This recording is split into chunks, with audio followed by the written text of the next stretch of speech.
What up, y'all? Wake up. It's time to pop a parky. Alright. This is my immediate reaction to UFC Fight Night. Manel Kape versus Kyoji Horiguchi. Alright. W. Cooch. Let's get started.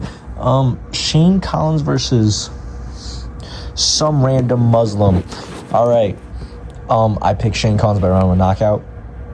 It was not even close to that easy.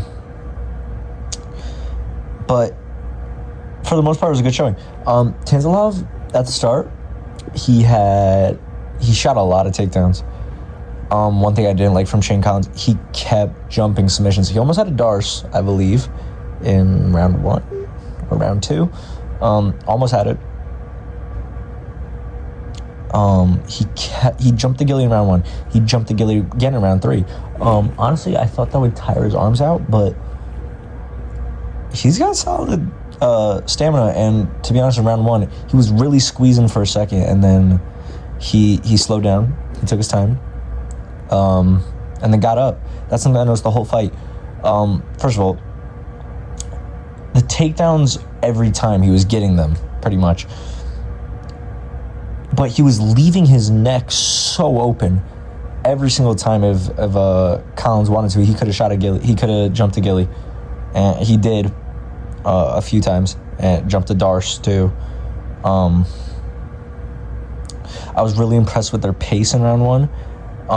Even in round two, both their paces were good, and then round three, Collins' pace was too much. Pretty sure I had him 30-27, maybe 29-28, but judges had him 30-27. So I probably had him 30-27 because I'm a LARP. I was impressed, but at the same time disappointed with Collins. I expected it to be a little easier for him, but he really wanted to finish, and sometimes you just gotta take a decision when you can get it. I feel like that could have been an easier 30-27 decision. At times, he was putting himself in bad spots, but he's good at getting up. So, you know, if he can keep getting up like that, I'm not gonna knock him. You know what I mean?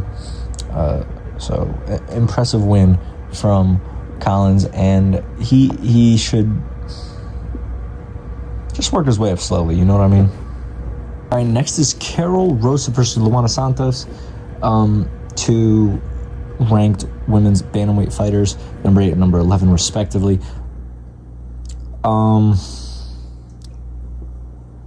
Worst fight on the card by far, easily.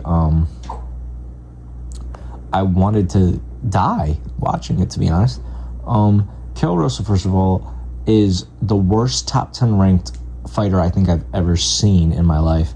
Luana Santos did nothing for 15 minutes, basically. She had a few good overhands. She had a back take at the end of round 3. That was all right. But pure garbage besides that. Luana Santos, all of round 2. Okay, Carol Rosa throws a kick, slips round 2, and then for the next 4.5 minutes, it's Santos laying on top of her, doing absolutely nothing, and Carol Rosa is not even trying to get up. I don't. Women's MMA is a hard watch sometimes. I do believe Luana Santos should fight Yana Santos next. She's ranked number 7. Luana Santos is number 11 for now, so I believe that's a good fight. Yana Santos is on a 3-fight winning streak. It's a good matchup for her moving up in the division, but I mean, if people aren't going to get up from her takedowns or even try to, basically, then she's a future champ, I guess. But yeah, it was one of the most boring things I've ever had to watch. But we move on. It's what are you gonna do about it? Next, we have Leon Shabazian versus Levon Chokeli. Georgian fighters are taking over. Georgian fighters are like the new Dagestan fighters, I swear. Topuria, Merab, Alexandre, I guess. this dude,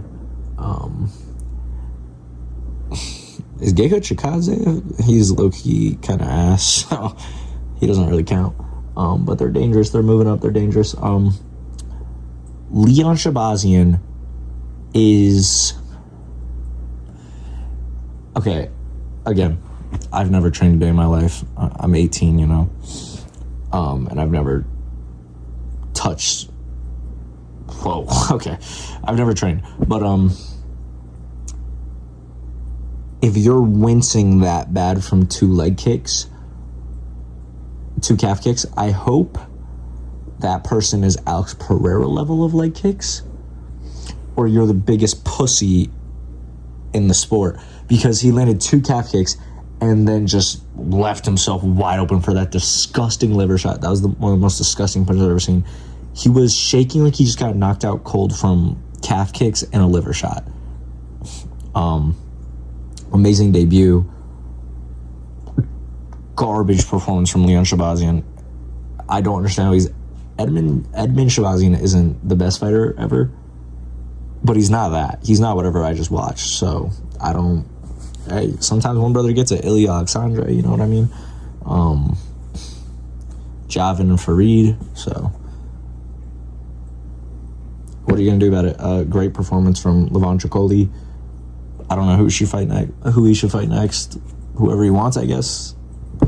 Probably lower in the rankings because it was a 23-second knockout against a guy who's chinny to the legs, who's chinny in general. He's chinny to literally everywhere. He's chinny to his toes at this point. So stomp on his feet and he'll knock him out. Next is Gaston Bolaños versus Michael Aswell. My biggest underdog of the card that I picked, Gaston Bolaños. First fight at featherweight.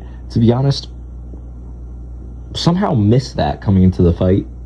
When I made the video, missed that this was his first fight at featherweight. But I was impressed. He looked huge. If you had the commentary playing, he looked massive. Round 1 was very even in my opinion. I had Bolaños winning 29-28. I saw a bunch of people saying robbery. I don't know what we're talking about.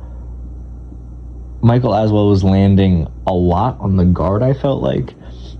And even when he was landing, there was not a lot of power behind it until later in the fight. So, round 1, I give to Bolaños. His right hand is powerful. Maybe not knockout powerful, but definitely stunning powerful. Michael Aswell might have a great chin. I'm a LARP for not knowing that. I don't know. Bolaños, I had winning round 1.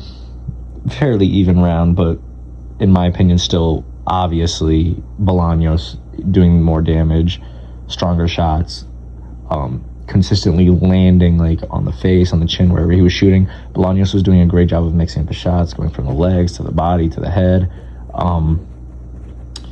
just mixing up the whole fight. Not as much towards the end, I feel like, but still was working for him. Round 2, easy Bolaños round. I believe it was round 2. Bolaños had a surprise takedown. It worked well. Aswell got up. Aswell shot his own, and Bolaños reversed it for a second. That was impressive, too. Aswell was a little plotty in round 2. He was a little gassed from round 1. Or it just seemed like he was plotty because he looked very different in round 2. Then round 3, shout out to his corner. His corner was doing a good job. You could see it watching it. His corner was hyping him up, telling him, you got to chase it, basically, or you got to win this round at least. And he immediately I believe they were yelling, get to the center. He did that in round 1 and 2, I believe, but round 1, I believe, but round 3, he did it. Immediately got out there. He pieced Bolaños for 5 minutes, basically. Easy, dominant round, nothing to worry about. I've seen people saying it's a robbery. In my opinion, this is a very clear Bolaños 29-28. Very impressive for a first fight at featherweight against Michael Aswell, who's, to be honest, a lot tougher than I thought he was coming into this. So good for Bolaños. I'm not really sure who he should fight next, but he could look for a just outside the rankings type of guy, to be honest, if he wants to. He looked fairly good, and he's not a bad size for the division at all. Looked powerful and everything, so yeah. We move on to Alan Nascimento versus Mitch Raposo. I don't know if I've seen people saying robbery for this fight. I feel like I have. And to be honest, you're just stupid. I picked Nascimento, ruined one of my parlays, ended my perfect streak. Got a gold belt for the prelims if you do verdict, though, so that's good for me on the prelims. I went 8-4 on this card, by the way. I'll say that at the end, too. This fight was very one-sided, very even one-sided. That's how it went each round. I thought Mitch Raposo fought a perfect round one. There's not much he could have done better other than getting a finish in round one. He did everything right. Nascimento did nothing. Mitch Raposo was very movie, so it makes sense. Jumpy, he's moving out of your line of sight every time you're trying to punch. But with that big of a reach advantage, and you're a pretty good threat on the ground for flyweight. Not like Pantoja or something like that, but you're a good threat. It was surprising. I was really surprised. I didn't think this was the fight that I was going to get wrong, to be honest. But Raposo was really powerful, getting in the pocket, piecing him up. For the most part, untouched. Just a dominant round one from Mitch Raposo. Round two, very close round. Very, as one of the most even rounds you could get. And then but Raposo was landing the big shots. They were both landing the same amount, but Raposo was getting the big heavy shots that were really damaging. You could even see it when they would land. Boom, damaging. Whole crowd popped. Commentary popped. Nascimento, not at all, to be honest, until round three. And then the whole tide flipped. Round three, dominant, very dominant. Corner talking to him as well, doing the same thing, taking control, getting aggressive, getting in there. And he was landing. I believe this is the fight where the coach was talking about the front kick to the face, Chandler Ferguson style. Getting in there, attacking, doing a lot of damage, doing very well with that damage. And it was working. It was working perfectly for him. Eventually got a takedown, or he knocked him down. I don't really remember, to be honest. But the damage there wasn't enough damage on the ground at all. Raposo survived fairly easily and rode out of 29-28. I was hoping they would rob him. Somehow it was split decision, but that was a very obvious 29-28 Raposo, in my opinion. So I believe Raposo should fight Joseph Morales, something like that. Again, another 3-fight win streak. Hasn't fought since last year, unless he has an injury. Let's get in the octagon. Let's do something. Let's do our job, So, yeah. Mitch Raposo, good upset. Yeah. All right, next is Bia Mesquita versus Melissa Mullins. So if you had the commentary on and everything, listening, watching, Bia Mesquita. Okay, so DC, before the fight, Melissa Mullins is walking out saying, do not engage in BJJ with her. She's a 10-time world champion. She's in the Hall of Fame, I believe I saw, for international Brazilian Jiu-Jitsu fighting or whatever it's called. Bia Mesquita, again, they say, very chin up in the air. You can see it. I'm sure I could knock her down, to be honest. Boom, Melissa Mullins cracks her, gets on top of her. Okay, yeah, you're a black belt, but there's levels. You're not on her level, very clearly, because you're stupid. Melissa Mullins is one of the stupidest fighters I've ever seen. Free win. If you just let her get back up, you'd fucking rock her unless she takes you down or hits some fucking crazy move on you. Somehow knocks you out, I don't know. Just stupid, plain stupid. And then just a disgusting armbar. You could say out of nowhere, but, you could see Bia Mesquita recovering on the ground. And, yeah, I don't just very stupid. very stupid decision by Melissa Mullins to go on the ground. Be a Mesquita. Good recovery, to be honest, it showed, because she was rocked pretty good. It wasn't like it was like something light. Good recovery by her. Great submission too. I don't believe she should be ranked, to be honest. I believe she should fight someone like Michelle Montague next. I do think Michelle Montague is a very solid fighter, to be honest. So, although I'd probably pick Bia Mesquita to win that, I feel like that's a great fight to make end of this year, sometime next year, probably, because it's women's MMA. They don't like to fucking fight. So, yeah. And then the featured fight at the prelims, main event, whatever, at the prelims, Andre Lima versus Kevin Borjas. I'm very disappointed. Looking back on it, why did I pick Andre Lima? This guy is a fucking pussy. This guy is scared to throw punches or do anything, and he's an undefeated fighter. Are we serious? Round one. Literally nothing's fucking happening. How do you have that presence in the cage, in the octagon? Borjas is on the fence for 5 minutes, and he's the one who cracks you. You don't even land a good shot on him. He has great defense the whole round. You don't land a shot on him. Last 5 seconds of the round, he cracks you. Boom, steals the round. Round two, you kick him in the fucking cock, and he's sitting there for 5 minutes. Exactly. Over 5 minutes, basically. Gets up, he's like, I'm good to go. Immediately pieces the fuck out of you because you're a useless bitch. 20-18 easily. Going into round 3, and you win the round by cheating. You grab the fence 5 times against someone who is recovering still from getting kicked in the fucking taint with your toes. And then you lose. You do nothing. Absolutely nothing. Garbage. Absolutely garbage. Great win for Borjas. I think Borjas should fight like a Sumo Darji. He's fought a bunch of killers. Sumo Darji's a step down in competition of anything, I feel like, for him. Sumo Darji's also on a good win streak. That's a great fight for you. After Sumo Darji, you could get a ranked opponent, honestly, if you want. Edgar Shires type of thing. So, good for Borjas, great for Borjas, because he's very fun to watch. He's a 2-4 fighter in the UFC, but you wouldn't think that if you watch him. So, lost to the champ. What are you going to do about it? Lost to Sumo Darji already once. He needs that fight back. I'm pretty sure he lost to Sumo Darji. Get that fight back. He deserves a rematch, because that was amazing. I'd watch that shit in fucking Shanghai or whatever at 3 a.m. So, congrats to Borjas. Andre Lima, go fuck yourself. Cut him. That was garbage and embarrassing. Why? Who fights like that as an undefeated fighter? I've never seen that before, to be honest. Embarrassing. Vinicius Oliveira versus Andre Fili. To be honest, I missed it.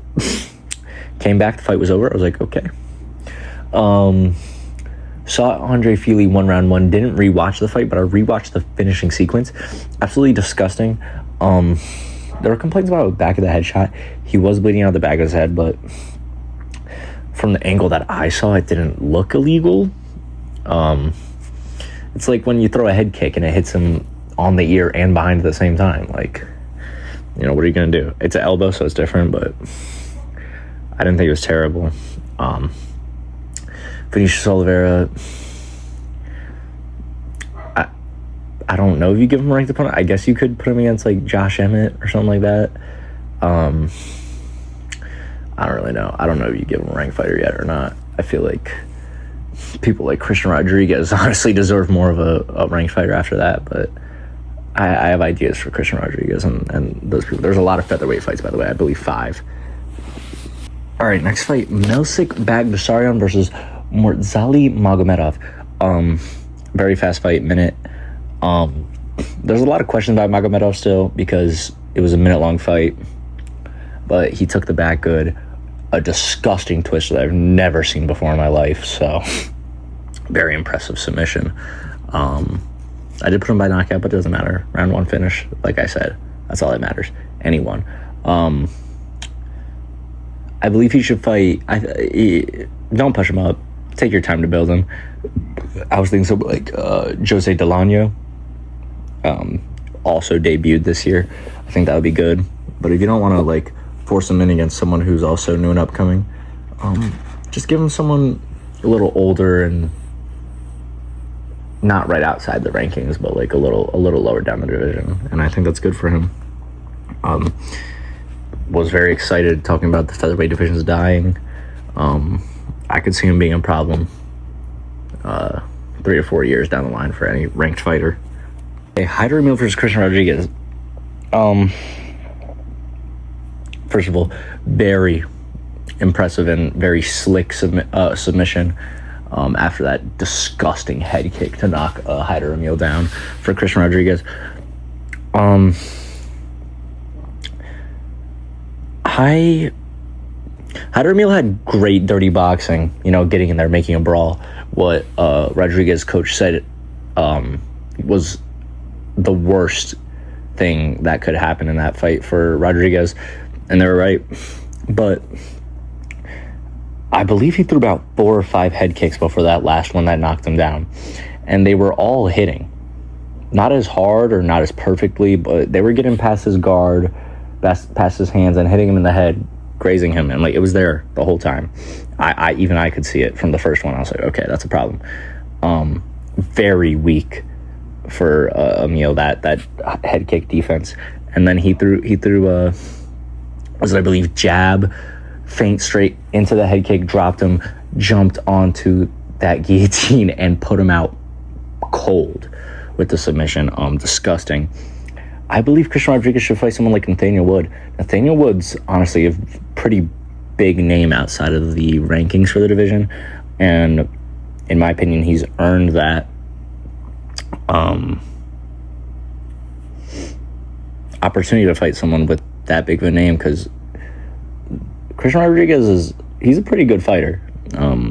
He could make some waves in this featherweight division. Featherweight division's non-ranked people are picking up pace fast. Vallejos, he's ranked now, but Vallejos is like the start of that, I feel like, or Gene Silva maybe, if you want to say. But these unranked fighters in featherweight are just getting better and better the more that come in, I feel like. So great win for him. Nathaniel Wood, Jamal Emmers, maybe. Did he fight Jamal Emmers already, Emily, or something? I don't know. One of those two I feel like he should fight. And the co-main event, Ion Cutelaba versus Navajo Sterling.